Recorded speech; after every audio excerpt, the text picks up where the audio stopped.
tema que está ahí importante, ¿verdad? Buenas noches, señoras y señores. Estamos en un programa más de Artículo 26. Hoy, domingo de Pascuas, domingos de Resurrección.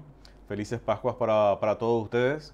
Eh, en este momento son las 20 horas y 2 minutos. Tenemos una sensación térmica de 21 grados Celsius.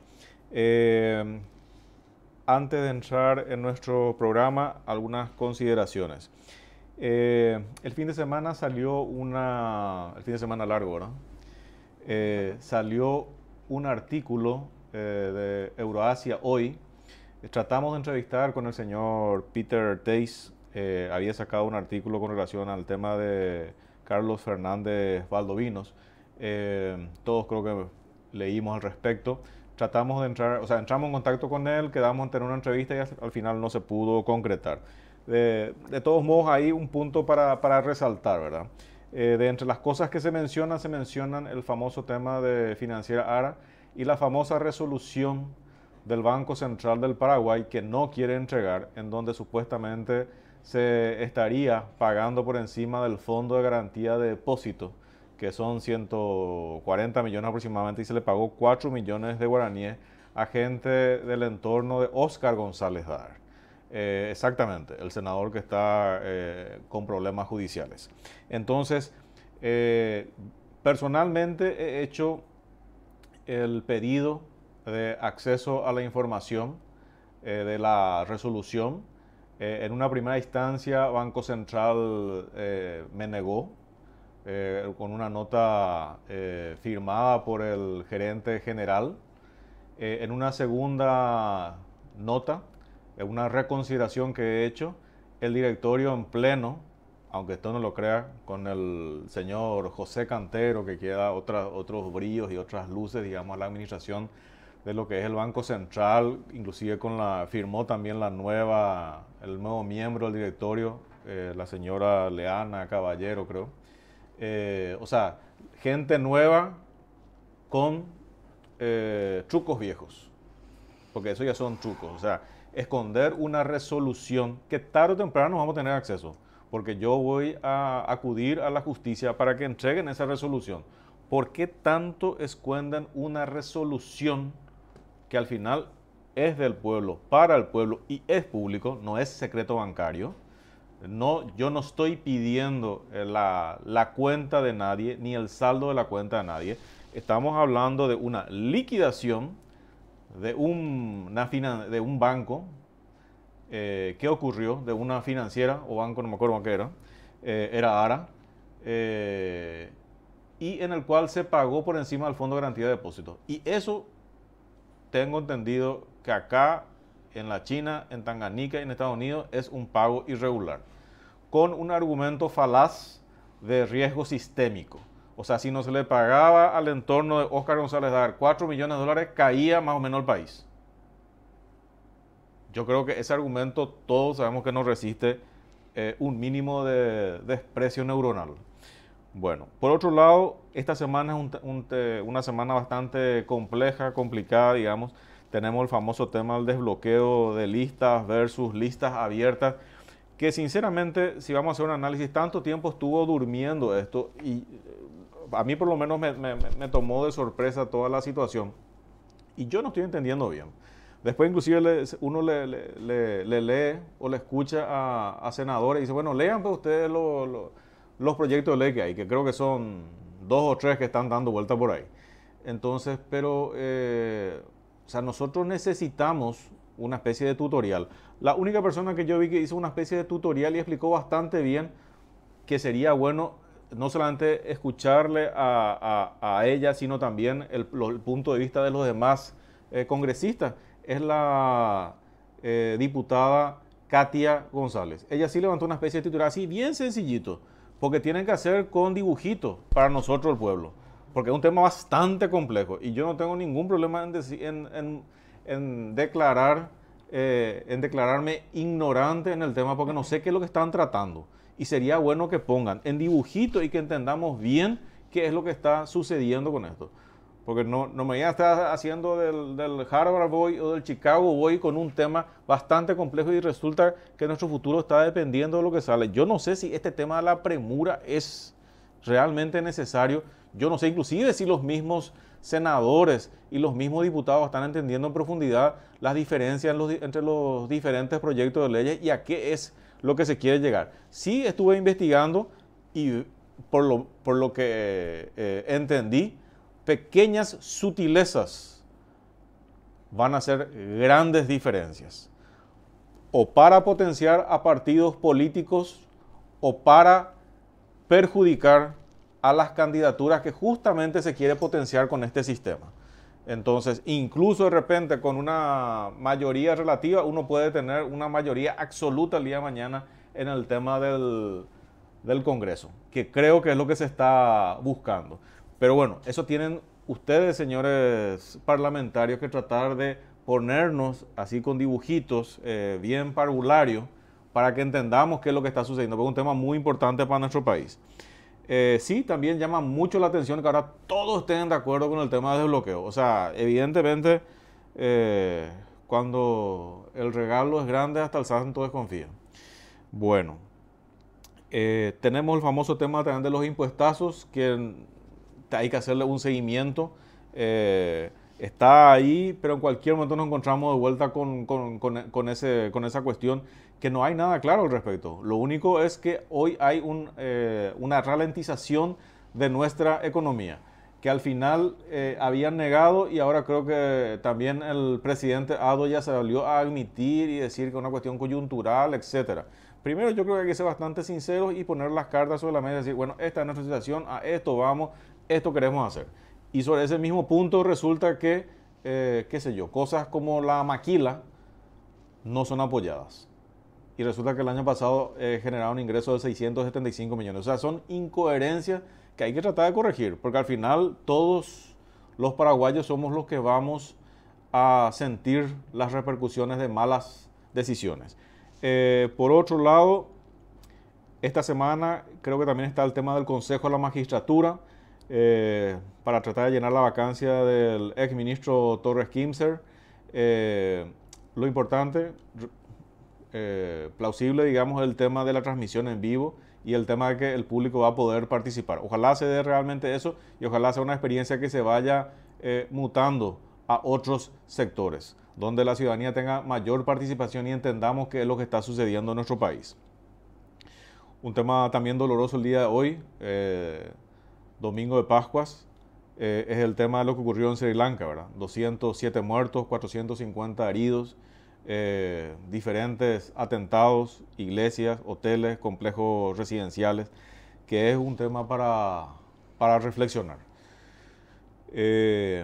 No debemos olvidar, no me olvido, senador Salim Busarquis, prometiste mañana lunes entregar tu declaración jurada. Creo que tenés la confianza de una parte de la ciudadanía que queremos que todo esto sea transparente, queremos entender qué es lo que está sucediendo, queremos que los señores funcionarios públicos sean servidores públicos realmente y no que entren en la función pública para servirse del pueblo. El primer punto para todo esto es el tema de las famosas declaraciones juradas, que la Contraloría no entrega. Casualmente, la jefa de todo eso es la esposa del senador Dionisio Amarilla, que dicho sea de paso, canceló su cuenta de Twitter porque no aguantó la presión ciudadana, digamos, de simplemente transparentar una gestión, que es lo que se debería hacer. Pero en un intercambio de palabras, pareceres y epítetos que se lanzaron entre el senador Salim Busarquis y el senador Dionisio Amarilla, que se trataban de ladrón mutuamente, etcétera, el senador Salim Busarquis prometió que va a entregar su declaración jurada el lunes. Eso es mañana. Yo espero que efectivamente lo cumpla. Bueno, esta noche nosotros estamos con la visita de la doctora Raquel Iglesias, directora del Observatorio de la Mujer del Ministerio de la Mujer. Buenas noches, doctora. Buenas noches y buenas noches a toda la audiencia. Muchas gracias por este espacio y esta oportunidad para hablar de este tema. Doctora, antes que nada, para ir ubicándonos, Sí. ¿qué es el Observatorio de la Mujer? Bueno, el Observatorio de la Mujer es una instancia, ¿verdad?, que está prevista en la Ley 5777 del 2016, y la misión de ese observatorio, tal cual mandata la ley misma, ¿verdad? El Ministerio de la Mujer tenía que tener esa instancia, y principalmente el trabajo del Ministerio y la función, la misión es monitorear todos los casos de feminicidios y de violencia hacia la mujer, hacer análisis de estos hechos y con estos análisis tratar de comprender, ¿verdad?, lo que está pasando, investigar, hacer investigaciones de lo que están haciendo en otros países, y con estas herramientas, ¿verdad?, y con estos insumos perfeccionar las políticas que tengamos, o en todo caso, ¿verdad?, promover nuevas políticas públicas. Eso es lo que tenemos que hacer. Y luego hay otras cuantas funciones más. Trabajar también con la ciudadanía, con la academia, con otros observatorios que ya lo estamos haciendo. Y sobre todo lo que quiero aclararte es que nosotros ahora en agosto, ¿verdad?, a partir de agosto estamos en el proceso todavía de instalación, ¿verdad? Esto es muy nuevo, ¿verdad? Aunque ya la ley estableció esto desde 2016 cuando se puso en vigencia. En este momento recién, a partir de esta administración, estamos poniendo en funcionamiento, ¿verdad? Pero el efecto, digamos, que estamos teniendo, más adelante te puedo comentar, ¿verdad? Pero es sumamente valioso porque la función esencial, ¿verdad?, es realmente, como para decirte, el núcleo del trabajo que debe hacer un observatorio, y este observatorio también es hacer estudios, ¿entendés?, de los fenómenos sociales y tratar de comprender lo que está ocurriendo con el fin de que en base a evidencias, ¿verdad?, evidencias científicas, se puedan perfeccionar las políticas públicas, y las políticas públicas se puedan diseñar justamente en base a la evidencia, ¿verdad? Así es que ese es el rol principal del observatorio y absolutamente hacia ahí apuntamos, ¿verdad? Ahora, varios temas realmente relevantes e importantes que mencionaste. Y una pregunta antes. ¿El tema de trata de personas ustedes manejan también? Manejamos, pero todavía le estamos dando mucha más énfasis porque es lo que más está impactando en este momento, el tema de los feminicidios, ¿verdad? Pero la trata también hacemos. O sea, está dentro debemos hacer del radar de seguimiento. ustedes. Hacemos también y debemos hacerlo, pero como te digo, nos estamos enfocando mucho más en esta realidad, ¿verdad?, que es la que más acuciante es en este momento, el tema de los feminicidios, ¿verdad? Ahora al respecto, o sea, el tema de los feminicidios, o sea, la gran pregunta que muchos nos hacemos, Sí. ¿aumentó el tema de los feminicidios o simplemente sale más a la luz hoy con el tema de la tecnología, con el tema de las comunicaciones, etcétera? Bueno, para responderte con absoluta certeza, tenemos que hacer un trabajo que, gracias a Dios, ya vamos a comenzar. Yo creo que en un mes vamos a poder comenzar. Ese trabajo debe ser hecho en el análisis de cómo o qué cantidad de crímenes pasionales, que se llamaban antes, ¿verdad?, teníamos por año antes de que se ponga en marcha la ley 5777. Porque esta ley 5777 de 2016 es la que tipifica como feminicidios. Pero esto no significa que antes no existían, ¿verdad?, sino que se llamaban crímenes pasionales. Entonces, para con certeza dar la respuesta si aumentó o no año a año, ¿verdad?, este tipo de homicidios, de que el hombre, pareja, esposo, concubino, ¿verdad?, etcétera, asesina a la mujer, entonces con certeza te voy a poder decir una vez que terminemos este estudio. Pero también podemos hacer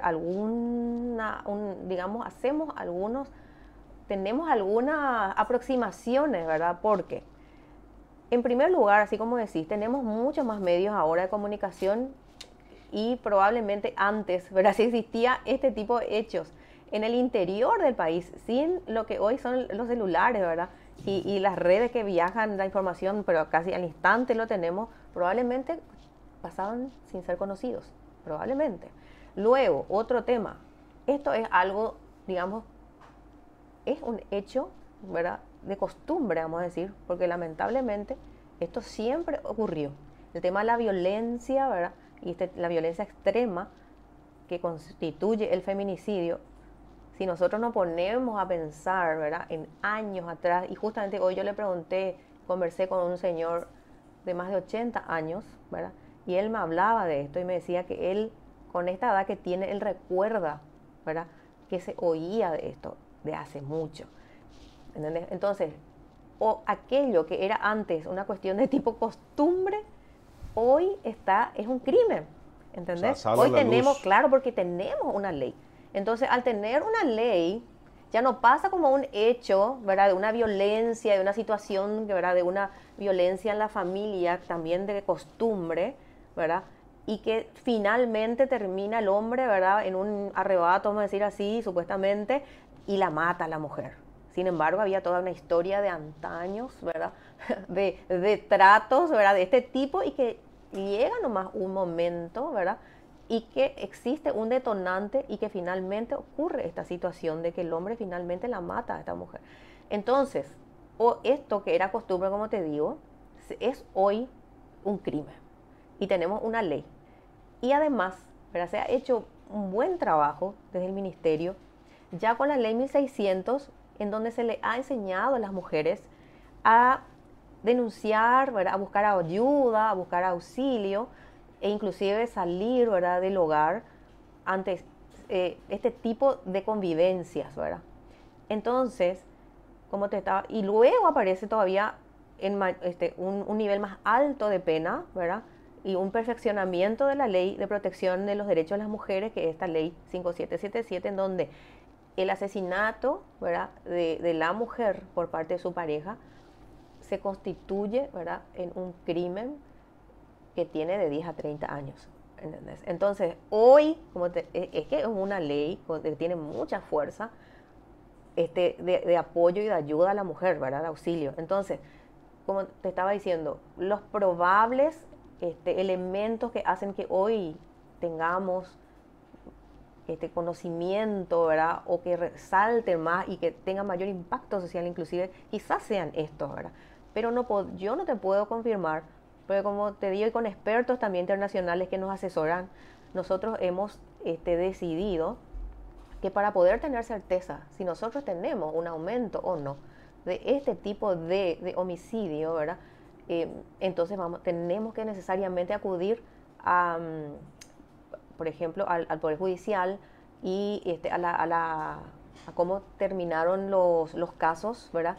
Y ahí tenemos que ver cuántos casos terminaron condenados por este tipo de hechos que se llaman, que se llamaban crímenes pasionales, ¿verdad? Ahora, para ir eh, saliendo un poco de la burrada, el famoso tema del homicidio, o sea, sigue siendo homicidio. O sea, no es que porque es homicidio es feminicidio, entonces homicidio el de los varones, feminicidio de la mujer. O sea, tiene que ver básicamente con el tema de crímenes pasionales.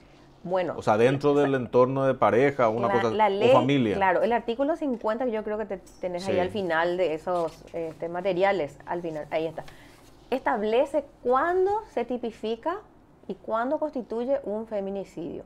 Sí. Mira, en primer lugar, tiene que haber una relación cercana.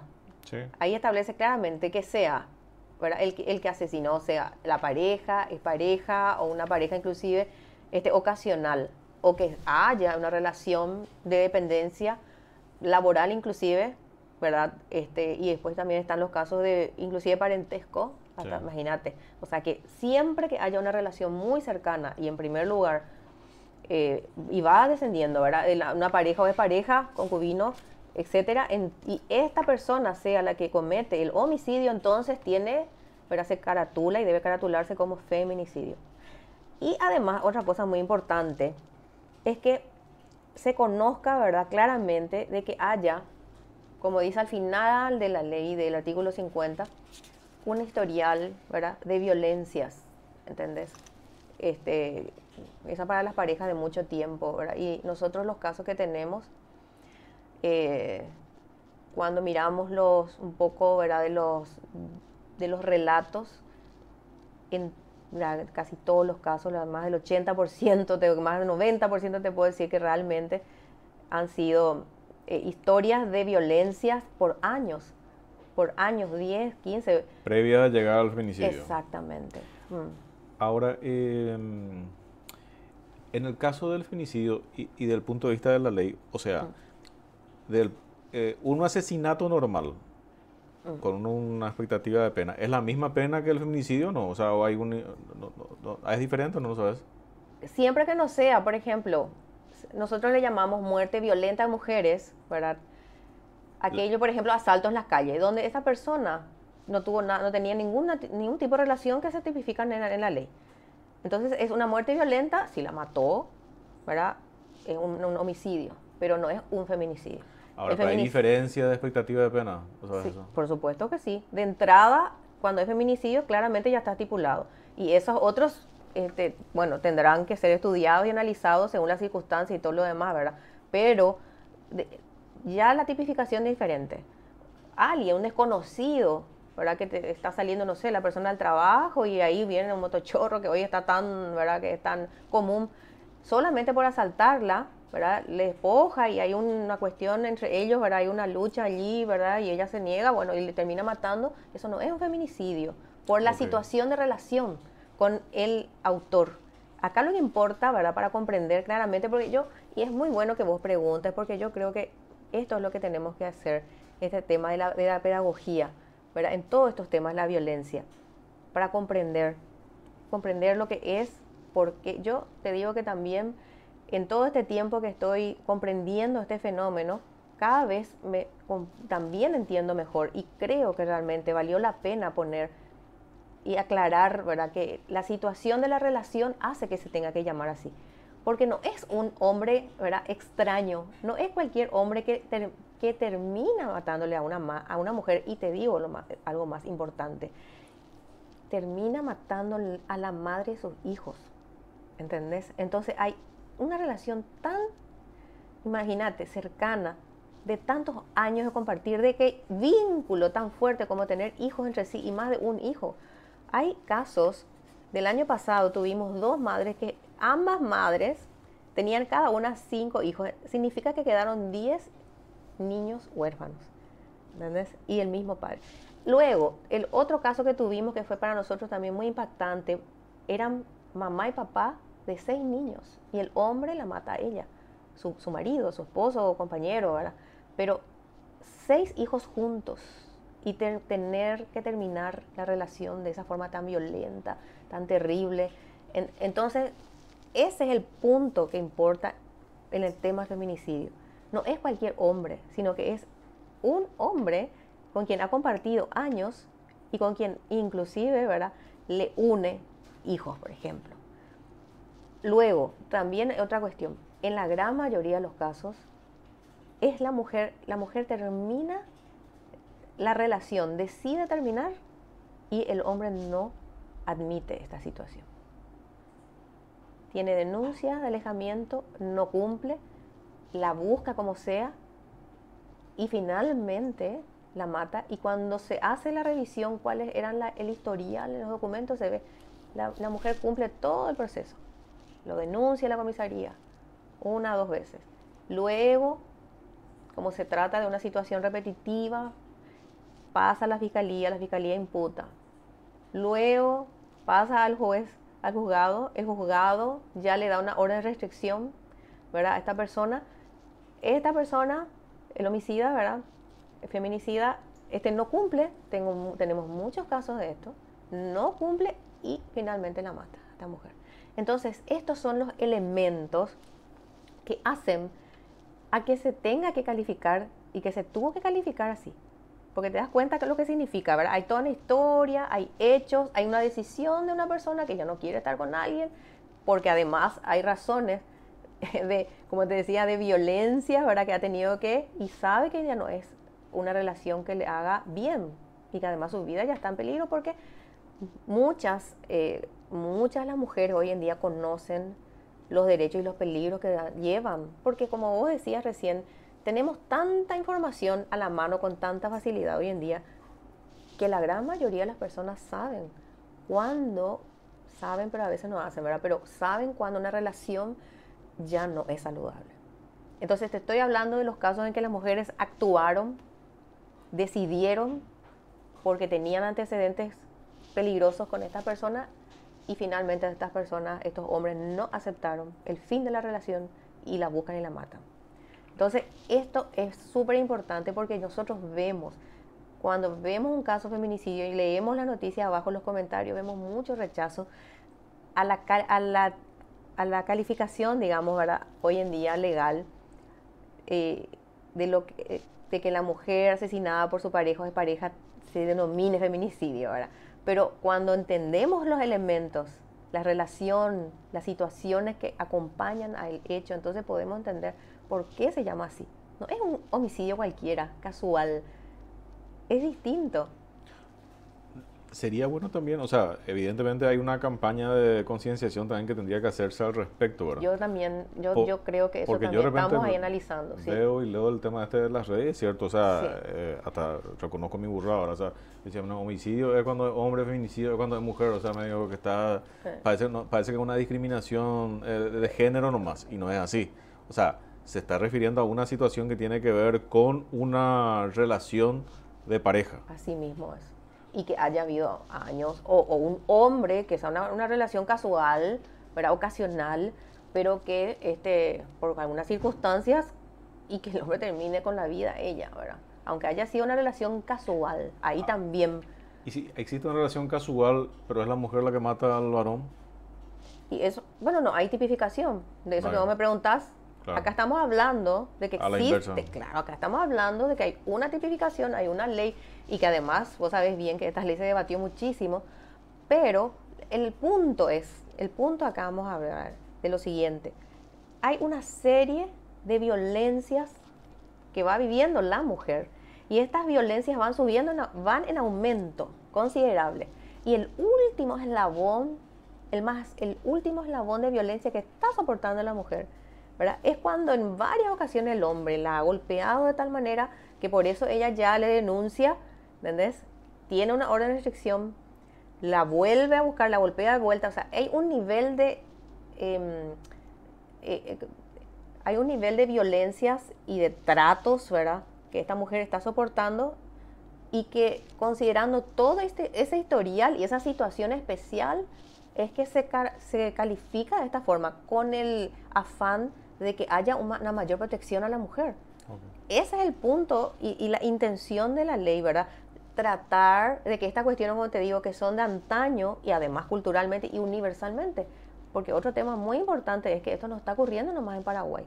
Nosotros trabajamos y miramos los datos del observatorio de ACEPAL, que es un observatorio regional, y tienen altísimos números de feminicidios en la Argentina, tienen más que nosotros, pero violentos, muy violentos también. Chile, al comienzo del año, tenía más que nosotros en enero, más cifras que nosotros en enero, por ejemplo, Chile, este año. Brasil el año pasado tuvo muchísimos y tiene muchos casos también. Entonces no es una situación acá. En España hay unos tremendos, y ellos son los que más están avanzando en estudiar este fenómeno, y nosotros le tenemos muy en cuenta a ellos en sus investigaciones. Hay investigaciones fabulosas para comprender exactamente qué es lo que lleva al hombre, ¿verdad? Todos los modelos de la cultura patriarcal o machismo, ¿verdad? Están los otros modelos, el sistémico, que después te voy a hablar un poquito más de esto, pero sí, hay varios estudios de expertos que de años están tratando de comprender y haciendo un seguimiento a esto, ¿verdad? Porque realmente no es un fenómeno, como te digo, solamente en el Paraguay, y es un fenómeno universal y de antaño. El tema de la cultura es como la base antropológica a todo este tema de la violencia hacia las mujeres, ¿verdad? El tema, por supuesto, porque siendo sinceros, mirando a nuestra cultura, no podemos nosotros hacer nada podemos estudiar algo que está aconteciendo, que es un fenómeno social, no podemos nosotros tomar sin entender el contexto en donde ocurre, sin comprender el ambiente donde ocurre y sin comprender mucho menos la cultura a la cual pertenece, ¿verdad? Entonces nosotros sabemos que tenemos una cultura también machista, no podemos negar, tenemos nuestras historias de nuestra guerra grande, que dejó marcas en conductas de los hombres y conductas de las mujeres en relación a lo que nos pasó, ¿verdad? Esto de que quedamos casi despoblados y hubo una situación ¿verdad? Que como que fue como una realidad, pero que luego, ¿verdad? Se fue sosteniendo y se convirtió en una excusa, vamos a decir así, ¿verdad? Pero vos sabés bien que tenemos casos y que también ha sido muy doloroso de hombres que han tenido hasta 4 o 5 mujeres y mujeres que sabiendo aceptaban también eso. Y todo eso constituye cuestiones de nuestra cultura, ¿verdad? Y que todos estos elementos son también formas de violencias, ¿verdad? Porque atentan a la mujer, a su bienestar, a ser madre soltera, hijos que también quedan sin los padres.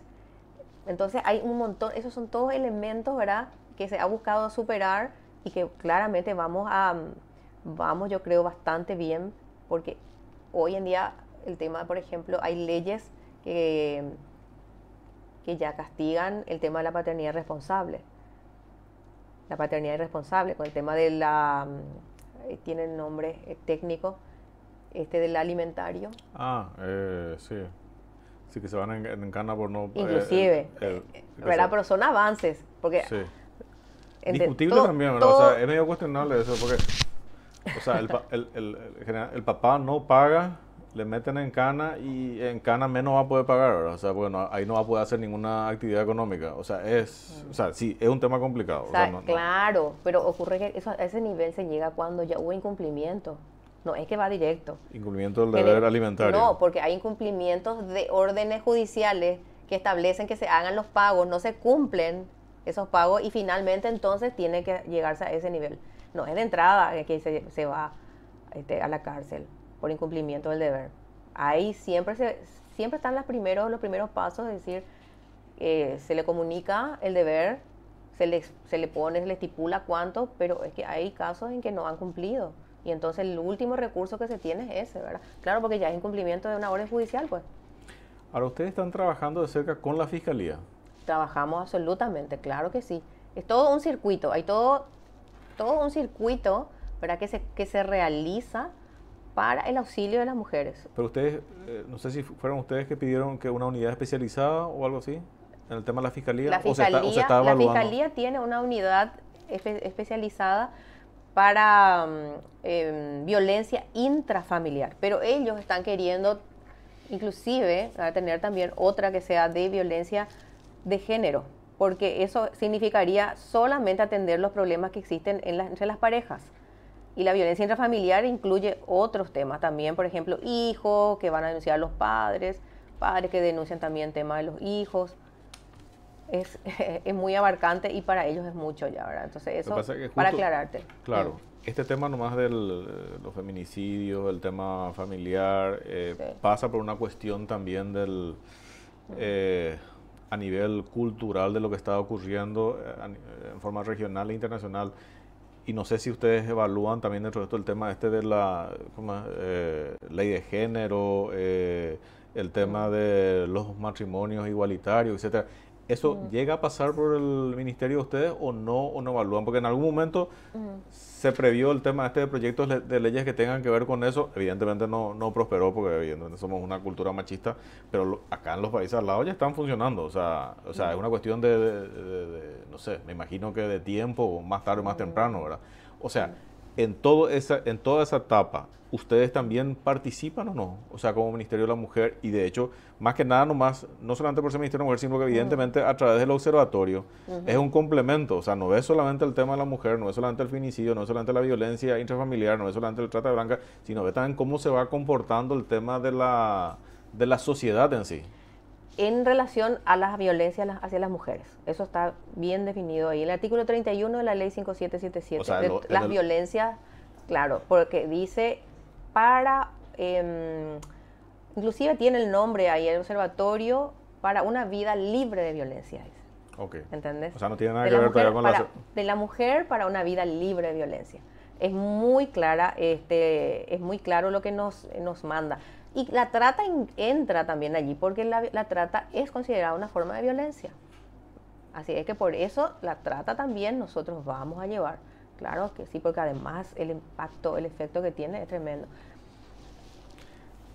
O sea, en este tema de género, o sea, ustedes no entran todavía No. ni siquiera como órgano consultor o alguna cosa así. No, yo no llegué a recibir nada y nosotros en esta administración, tema de cuestiones de leyes, no tengo yo conocimiento. Al menos a nosotros no nos llegó. En esto, creo que una anécdota que estuvo corriendo a nivel internacional también, creo que creo que el Papa justo en estos días saludó a una persona y le dijo a esta persona, y está en las noticias, ¿verdad?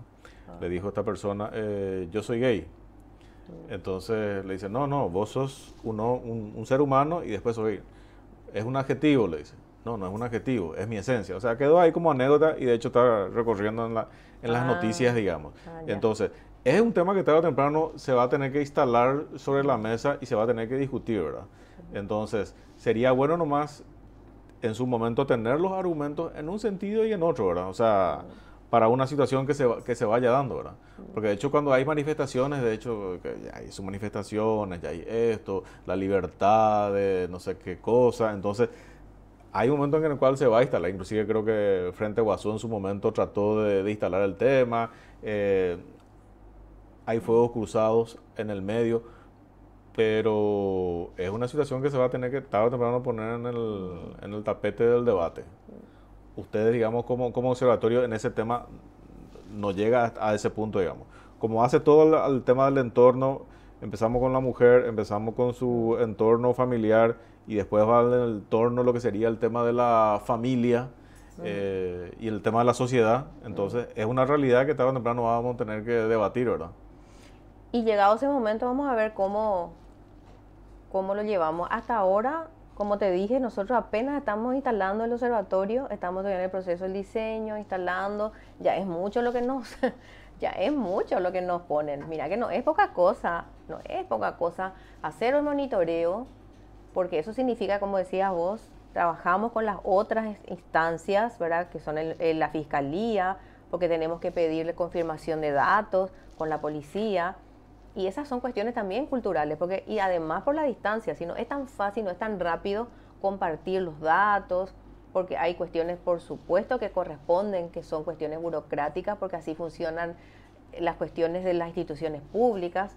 No es que uno llama y te pasan, no, hay procedimientos, pero la urgencia hace, o sea, no es sencillo el trabajo que nos toca para ir, digamos, deteniendo los datos, porque en la medida en que más datos tengamos, podemos tener mayor claridad y poder comprender por qué pasó, qué elementos hay alrededor, etcétera. Entonces, no es ya es mucho y aparentemente es poco, pero tratar el tema del monitoreo de la violencia extrema, que es los feminicidios, que además hay tantos últimamente, ¿verdad? Que se escuchan más quizás que antes, no sabemos bien todavía, que también es un tema para nosotros.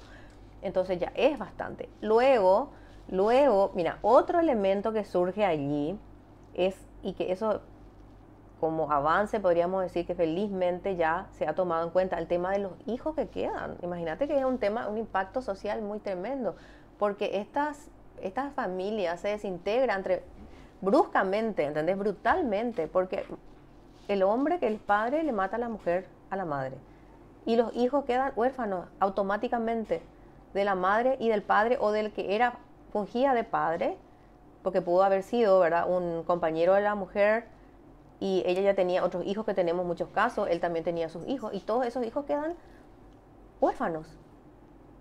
Y además ser testigos de esa brutalidad, del fin. ¿Cómo administraron eso?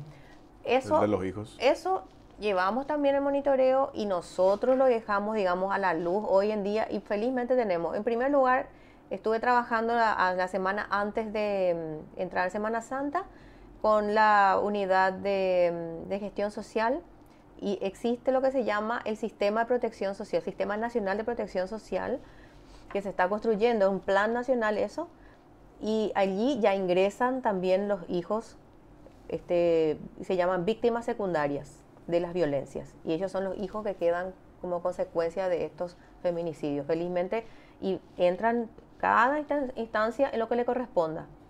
Van a tener que tener atención del Ministerio de Salud, van a tener que tener el Ministerio de Educación y Cultura, de nosotros el acompañamiento al comienzo, por lo menos a los familiares, el del Ministerio de la Niñez.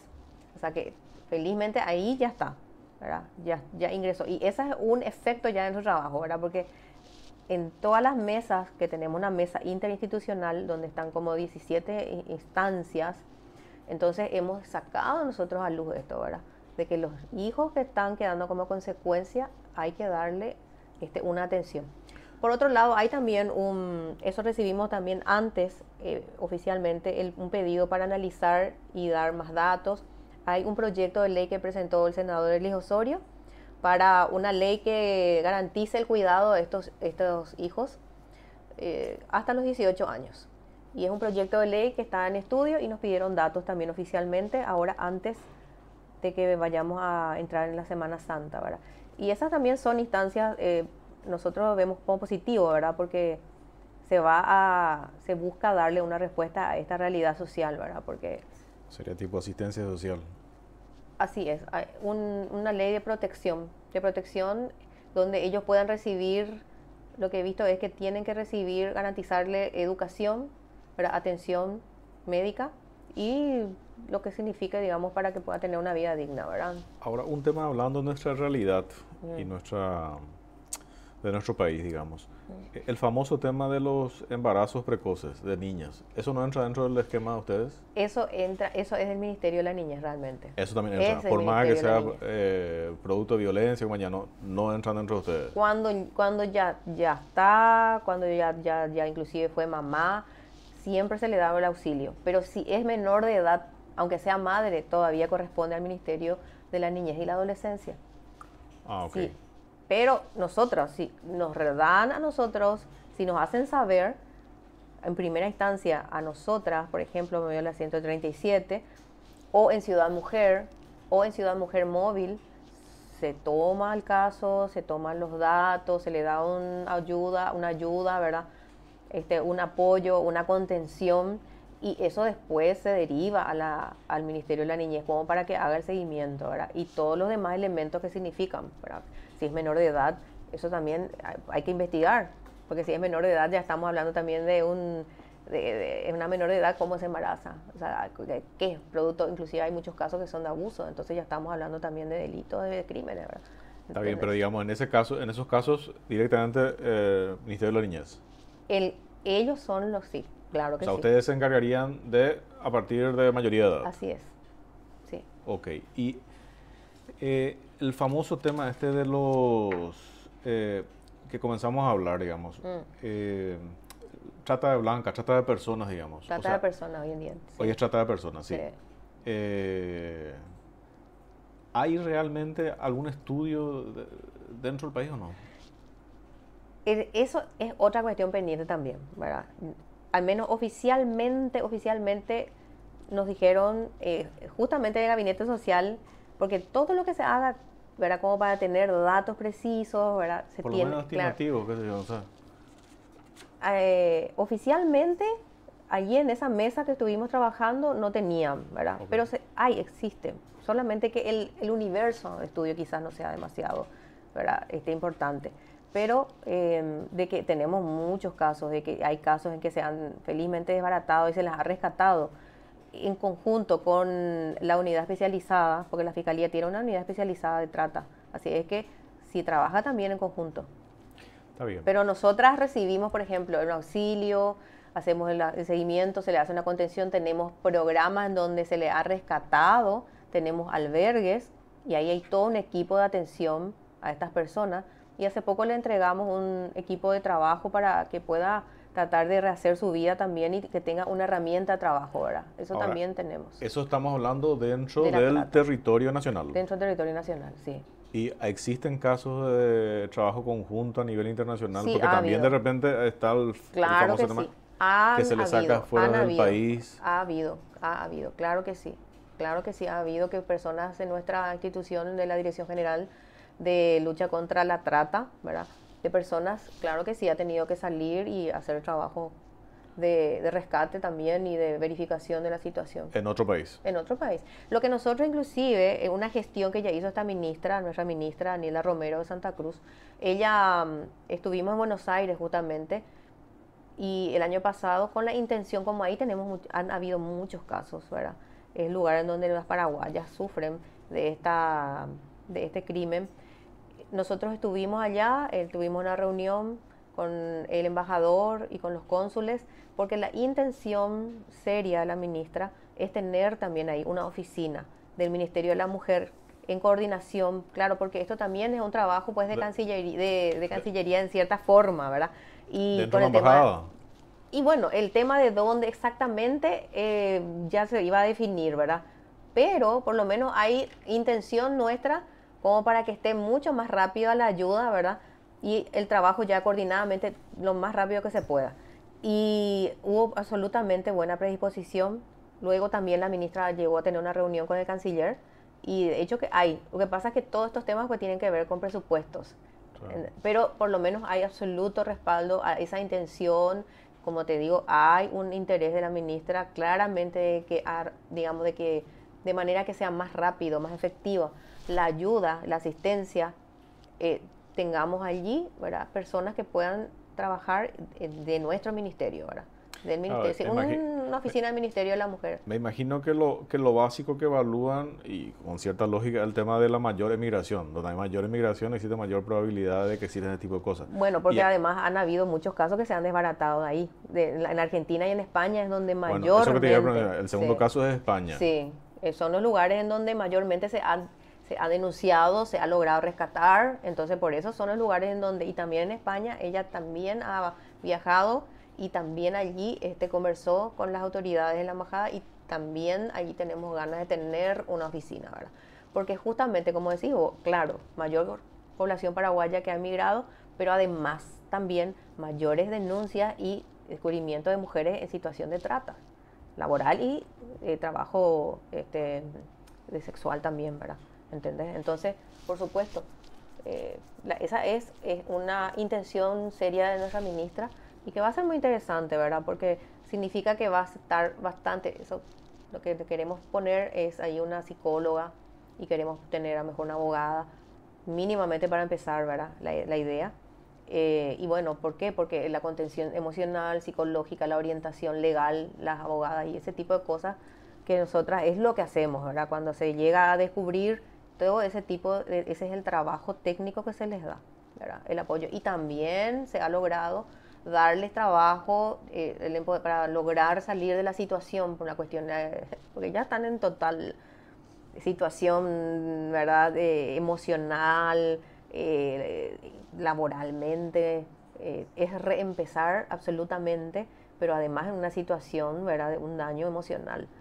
Depende del tiempo, también es mucho más serio. En el caso de Argentina, creo que si se tiene el soporte y la ayuda va a ser bastante efectivo. Ahora, en el caso de España, y como es la puerta de ingreso a Europa, y están todos los países uno al ladito de otro, o sea, evidentemente que hay que poner un punto de desembarco, digamos, que evidentemente tiene que ser España donde más se van, pero porque ahí también después se van y están emigrando a otros países, que están uno al lado de otro. Claro, pero por lo menos va a ser, imagínate, en vez de tener que estar pensando en el Ministerio de la Mujer en Paraguay, pensar en una oficina ya allí es mucho, por lo menos, ¿verdad? Por supuesto que no va a ser tremendamente igual que estar en Paraguay, ¿verdad? La eficacia, vamos a decir, así que podemos tener cuando la oficina está en el país.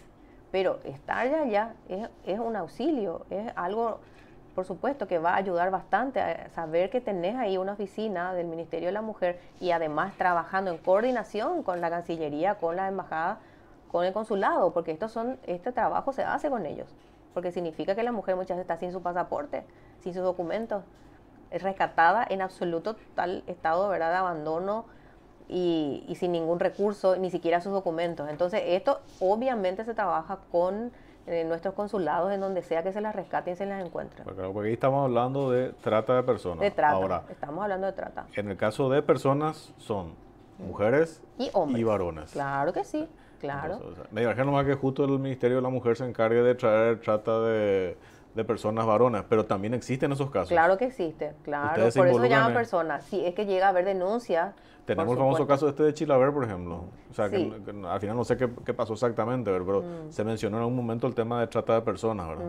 No, eso no entró. Todo lo que entra a nuestra institución, por supuesto que se va a atender porque trata de personas significa mujeres y hombres.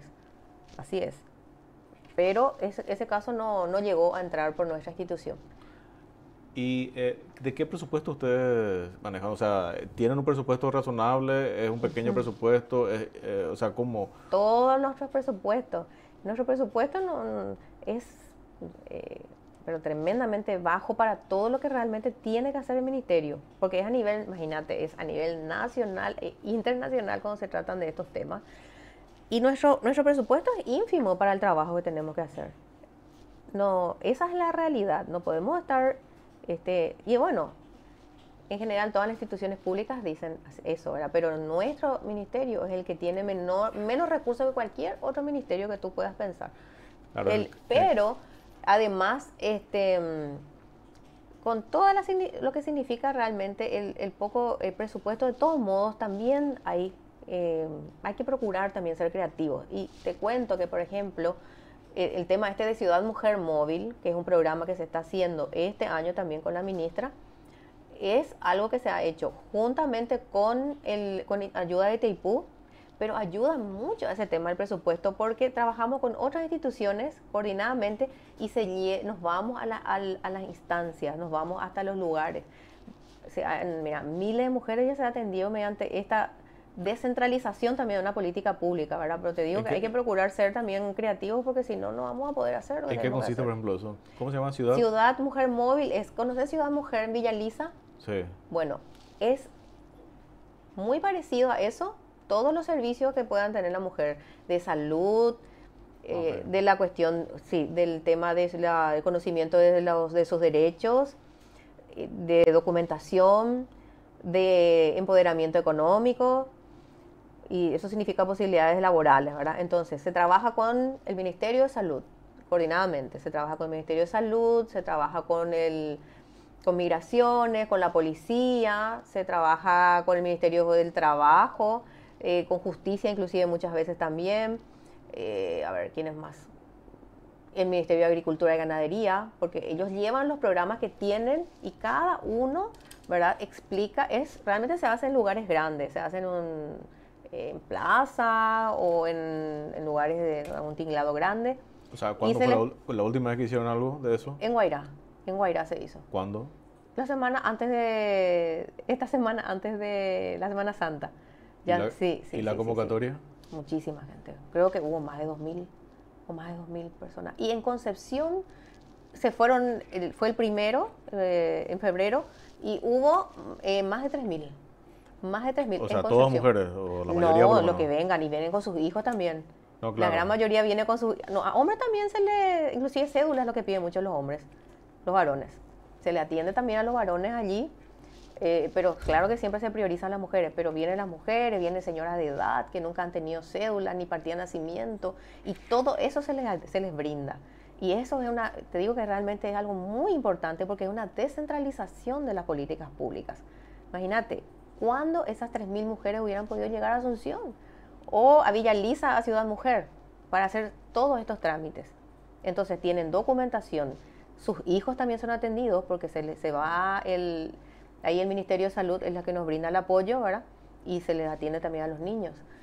Y en esa oportunidad quiero nomás contar como una anécdota, pero vale la pena, ¿verdad? Porque estas cosas son las que yo creo que hay que hacer saber, porque la importancia justamente de lo que significa salir de las oficinas, ¿entendés? Y llegar hasta los lugares. Justamente a las personas que no van a poder llegar nunca a Asunción, prácticamente. En esa oportunidad, nuestra ministra detectó, porque hubo en ese lugar, allá en Concepción y en la zona donde fueron, muchos indígenas, muchas mujeres de pueblos indígenas y con sus hijos, ¿verdad? Y ella detectó un niñito que estaba, ¿verdad? Le miró bien y se dio cuenta le parecía que estaba enfermo, pero no estaba siendo, digamos, el objeto, ¿verdad? El sujeto de la atención. Y entonces se acerca y constata que ese niño estaría, ¿verdad?, con algún problema y le hacen ver y el nene tenía una infección enorme acá, enorme, pero grave. Si no se atendía a ese niño, no sabemos qué podía pasar con él. Y se le atendió, se le llevó inclusive a otro lugar mejor y se le hizo una atención, pero con antibióticos y todo. Te digo nomás que es muy importante también ser creativo en el sector público, hay que ser creativo, ¿verdad? Nosotros el tema del observatorio, no tiene un presupuesto fijado, aunque la ley establece. Pero si uno mira el presupuesto del Ministerio de la Mujer, no ves que haya un programa que se llama Observatorio de la Mujer y lo que no existe. ¿Por qué? Porque es algo nuevo que estamos instalando y lo hacemos por la figura del comisionamiento. Yo he buscado personas capaces, ¿verdad? Puse los perfiles y las que tengo conmigo, personas sumamente, altamente calificadas, las traje por la figura del comisionamiento y están trabajando. Inclusive tengo gente que trabaja, por ejemplo, que tiene el rubro ahora se vino hace poquito un psicólogo y que su rubro es de salud, o sea, psicólogo, él tendría que trabajar, son las horas que tiene que trabajar, son 2 veces a la semana y las horas, la carga horaria. Sin embargo, él va a estar todos los días con nosotros, de lunes a viernes con nosotros, porque es lo que conversamos, de lunes a viernes de 7 a 15. O sea, ahí se pueden usar los recursos del Congreso también que están siendo duramente cuestionados. No, en serio. O sea, porque realmente ahí habían, creo que, psicólogos también estaban. Y en este caso, creo que es una variante interesante la que se requiere, ¿verdad? Que es de psicología, ¿verdad? Sí, pero la verdad que tienen que ser, si fuese posible y logramos nosotros tener forenses. El que tengo yo es un especialista en forense, el que estudió inclusive en Europa, ¿verdad? Y está trabajando en ese tema. Y también tengo otra psicóloga que también hizo especialización en el área forense, porque viste que nosotros tenemos que estudiar las características de estos crímenes para entender por qué. La pregunta que tenemos que responder en el observatorio es por qué estos hombres matan a sus mujeres. Entonces tenemos que tener personas especializadas en eso, en comprender la conducta, pero la conducta de los criminales. Y entonces por eso son especializadas las personas que nosotros buscamos. Ahora, me imagino que la primera etapa de todo esto es el tema de recopilación de datos. Que evidentemente no sé, el monitoreo y recolección de los datos. Claro, sí. que es una falencia que se tiene. O sea, estamos empezando, o sea, 2016 es el año cero, digamos. Así es. O sea, sí. recabar información de años anteriores va a ser complicado. O sea, a partir de ahora tenemos que buscar en los lugares donde tendría que estar. Por ejemplo, tendríamos que ver en la fiscalía cómo tenían caratulado lo que se llamaban crímenes pasionales o que tenían esas características, y finalmente al Poder Judicial en donde realmente habrá sido homicidio doloso, y ahí tendrían seguramente como se llamaban también crímenes pasionales, y todos los documentitos tenemos que estar mirando, ¿verdad? Los informes policiales, etcétera, pericias, todo lo que haya. Vamos a investigar cómo está esto, ¿verdad? Porque no conocemos, o en las estadísticas de ellos, si es que tienen de esa manera. Eso es un tema que tenemos que ir a hacer. Vamos a ver cómo está y qué tenemos de datos, o sea, qué facilidad no hay de los datos, pero igual tenemos que buscar. Vamos a tener que hacerlo. ¿Y la estructura del Ministerio de la Mujer cómo es? O sea, ¿cuántas personas son? Nosotros tenemos más de 200 personas, pero tenemos también regionales. Mira que tenemos regionales en Filadelfia, en Pedro Juan Caballero y en Ciudad del Este. Así es que eso también son, como yo les llamo mini, pero para que entienda, ¿verdad? Sí. Es como mini Ministerio de la Mujer, porque tiene todo lo que nosotros tenemos. Tienen atención de psicólogas, tienen abogadas, personas que van a orientar, y también tenemos albergues en esas zonas, ¿verdad? Albergues para justamente el tema de las tratas o personas que tienen que salir porque ya están en inminente peligro sus vidas, ¿verdad? Por el tema de amenazas de probable feminicidio. Entonces, estas mujeres son albergadas también en esos lugares, en el interior tenemos, y todo lo que necesiten. Vienen inclusive con sus hijos, pueden venir hasta hijos menores. Y bueno, híjole, se nos fue el tiempo, doctora. Son las 21 horas en este momento. Y bueno, tienen realmente bastantes desafíos, ¿verdad? Sobre todo para saber el primer punto es dónde estamos y hacia dónde vamos. Y para eso es el tema de la recolección de datos, ¿verdad? Que es el primer gran punto, digamos. Claro que sí, eso es muy importante porque realmente tenemos que tratar de estar seguros, ¿verdad? Si realmente tenemos o no aumento de estos hechos. Así es que eso es muy importante. Y con certeza, como te dije, eso es lo que ya vamos a empezar, yo creo que en un mes por ahí vamos a tratar de comenzar efectivamente ya esa búsqueda de estos datos, ¿verdad? Y cuando lo tengamos vamos a hacer, por supuesto, poner a conocimiento de la ciudadanía, porque en eso consiste el observatorio, es permanentemente indagar, investigar, inclusive también de lo que hacen otros observatorios en el mundo en relación a esto, cotejar y estudiar esos hechos, ¿verdad? en base a ellos también a la experiencia y también poner a conocimiento de todos. Esa es la intención. Excelente. Bueno, muchísimas gracias Bueno. por acompañarnos, doctora Raquel Iglesias. Bueno. Te tendremos próximamente por acá. Bueno, gracias a ustedes por este espacio. Dale, nosotros nos vamos despidiendo, un programa más de Artículo 26. Ya saben que pueden vernos en diferido a través de nuestro canal digital artículo26.com, a través de Twitter, a través de YouTube y a través de Facebook Live. Nosotros regresamos el jueves en otro programa a las 20 horas. Buenas noches, muchas gracias.